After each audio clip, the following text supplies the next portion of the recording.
मुंबईकरांवर पुन्हा एकदा उष्णतेच्या लाटेचं संकट ओढावलेलं आहे। आज आणि उद्या मुंबई, ठाणे, रायगडमध्ये उष्णतेच्या लाटेचा इशारा देण्यात आलाय। तर पारा तो 40 अंश सेल्सिअसवर जाण्याचा अंदाज सुद्धा वेधशाळेने वर्तवलेला आहे। तर मुंबईकरांवर पुन्हा एकदा उष्णतेच्या लाटेचं संकट ओढावलंय आणि आज आणि उद्या मुंबई, ठाणे, रायगडमध्ये उष्णतेच्या लाटेचा इशारा देण्यात आलाय आणि हा पारा 40 अंश सेल्सिअसवर जाण्याचा वेधशाळेचा अंदाज।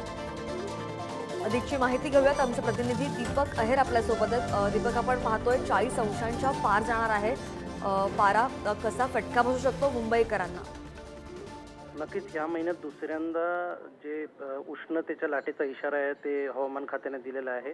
28-29 एप्रिलसाठी मुंबई, ठाणे, रायगड यासाठी उष्णतेचा इशारा जारी केलेला आहे आणि कमाल तापमान जे आहे ते 37 अंशाच्या वर गेलेलं आहे आणि ते 40 अंशाच्या वर जाण्याची शक्यता आहे।